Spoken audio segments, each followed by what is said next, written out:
2 दिन से मोदी जी की जो जल्दबाजी है या चहल पहल है वो बहुत ज़्यादा बढ़ गई है। अचानक राष्ट्रपति से मिलाना, उत्तर प्रदेश के राज्यपाल को बुला लेना, अंदाज़ा कर लीजिए क्या खबर बनती है। कश्मीर का दौरा रद्द कर देना, अंदाज़ा कर लीजिए क्या खबर बनती है। फिर इतने दिग्गज पत्रकारों के मुंह से जब ये बात निकली, मुझे लगा आपको बता देना चाहिए, इसीलिए मैंने इनका नाम कोट भी किया है आपके सामने। पत्रकारों का कहना यह है दोस्तों कि योगी आदित्यनाथ ने जाने अनजाने में एक झटका जो 2024 में मोदी जी को दे दिया था, जो 37 सीटें अखिलेश यादव और 6 सीटें कांग्रेस जीत गई थी। बहुत बड़ा नुकसान था उत्तर प्रदेश के उन तमाम 62, 65, 70, 72 सीटों में जो बीजेपी जीत आ रही थी, उसके अंदर इतना बड़ा नुकसान हो जाना, ये वाकई बहुत बड़ा काम था। तो मेरा नाम राशिद ज़हीर है और आप देख रहे हैं मेरा न्यूज़ चैनल जिसका नाम है India talk news. News 9 TV भी आप देखते हैं। आपसे गुजारिश है सब्सक्राइब कर लें। बड़ी खबर उत्तर प्रदेश से ऐसी आ रही है दोस्तों, और ये किसी अखबार की, किसी मैगजीन, किसी टीवी चैनल के अंदर हिम्मत नहीं है कि वो दे दे। देश के 2 बड़े पत्रकार, एक तो वेस्ट यूपी के हैं केपी मलिक साहब, एक विजय विद्रोही आज तक से जुड़े बड़े पत्रकार हैं। उनकी ज़बानी में आपको बात बताने जा रहा हूं कि उन्होंने कहा कि उत्तर प्रदेश के 4 टुकड़े होने जा रहे हैं, ऐसा कयास लगाया जा रहा है। इसमें कोई दो राय नहीं कि पिछले 2 दिन से मोदी जी की जो जल्दबाजी है या चहल पहल है वो बहुत ज़्यादा बढ़ गई है। अचानक राष्ट्रपति से मिलाना, उत्तर प्रदेश के राज्यपाल को बुला लेना, अंदाज़ा कर लीजिए क्या खबर बनती है। कश्मीर का दौरा रद्द कर देना, अंदाज़ा कर लीजिए क्या खबर बनती है। फिर इतने दिग्गज पत्रकारों के मुंह से जब ये बात निकली, मुझे लगा आपको बता देना चाहिए, इसीलिए मैंने इनका नाम कोट भी किया है आपके सामने। दोस्तों बात यह है कि ये करना क्यों चाहते हैं जब देश के अंदर विदेश के अंदर ऐसा माहौल है। इन लोगों को क्या कोई मजाक सूझ रहा है? लेकिन दोस्तों बड़ी खबर यह है कि राहुल गांधी ने गुजरात के अंदर ये कहा था कि यहाँ का दिल्ली का रास्ता गुजरात से जाता है। अब अगर उत्तर प्रदेश के 4 टुकड़े कर दिए गए, जैसे बताया जा रहा है पूर्वांचल, बुंदेलखंड या हरित प्रदेश वगैरह, ये सब तो 20-20 सीटें आएंगी 80 में से 26 सीटें गुजरात में है। तो क्या राहुल गांधी की बड़ी ज़्यादा जहानत है, ये बड़ी सलाहियत है कि वो पहले बता देते हैं सारी बात, या फिर आपके यहाँ से लीक हो गई ये बात? ये तमाम चीज़ें जो कौतूहल बढ़ा हुआ है, दरअसल दोस्तों ये इस तरफ इशारा करता है कि कोई बहुत बड़ा फैसला मोदी जी लेने जा रहे हैं।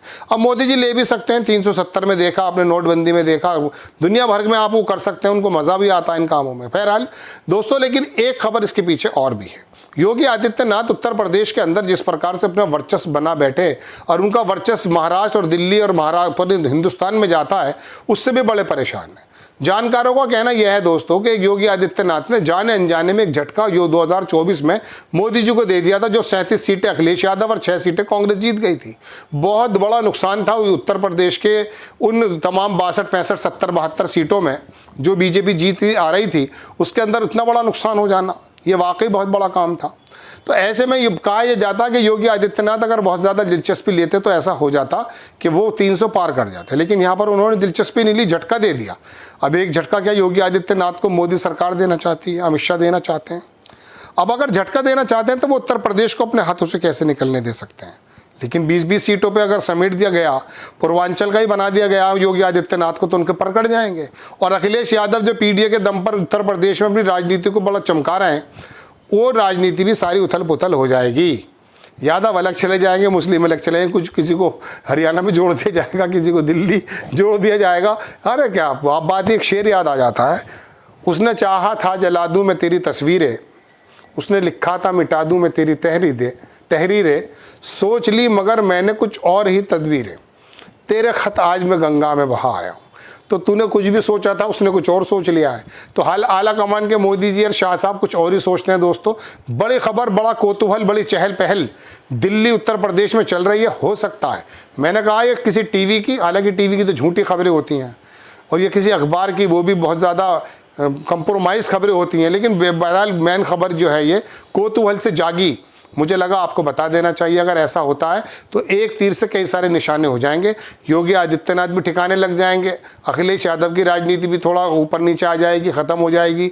और आपको मालूम है, भटकाने के लिए तो मोदी जी ज़बरदस्त हैं, वो भटका देंगे। आप बात करते रहिए, वक्त बिल पर कुछ और लेकर आ जाएंगे।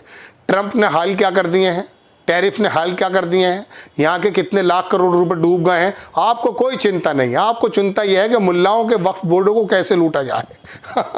आप में से एक वर्ग बना दिया गया, ऐसा क्या कर सकते हैं। ये टीवी भी काम कर रहा है, अखबार भी यही काम कर रहा है, और ये नोएडा में बैठे जितने बागड़ बिल्ले हैं ये भी ये काम कर रहे हैं। दोस्तों बड़ी बड़ी खबरें तो दरअसल कुछ और हैं, दुनिया में कुछ और चल रहा है। यूरोप जब टूट चुका है इस समय अमेरिका से, और अमेरिका की चीन सामने खड़ा हुआ है, और रशिया और ईरान टॉक्स चल रही हैं, तमाम दुनिया में अजीब अजीब बातें चल रही हैं, अपने अपने स्टेक को लोग बचाने पे लगे हुए हैं। यहाँ नए नए काम हो रहे हैं, जैन का मंदिर गिरा दिया, वक्फ बोर्ड हटा दिया, ये दुनिया, अरे क्या तुम पागल हो गए। अभी हुआ वो औरंगजेब समझ के उसका बहादुर शाह जफर की तस्वीर पे कालिख मल दी। अब ये पढ़े लिखे होते ही ना बनारस ही भेज देते पढ़ने लिखने को, कहीं मथुरा के में भेज देते कहीं। इतने बड़े जाहिल हैं ये, उन्होंने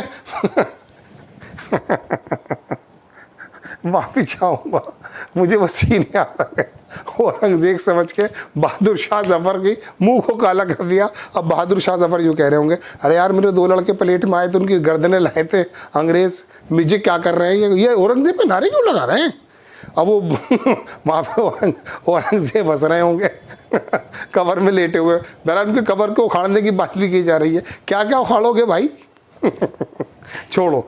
आपको खबर कैसी लगी अपनी राय कमेंट्स बॉक्स में ज़रूर दीजिए। चैनल को सब्सक्राइब कीजिए, शेयर कीजिए। नेक्स्ट टाइम में किसी खबर के साथ हाजिर होता हूँ। जय हिंद।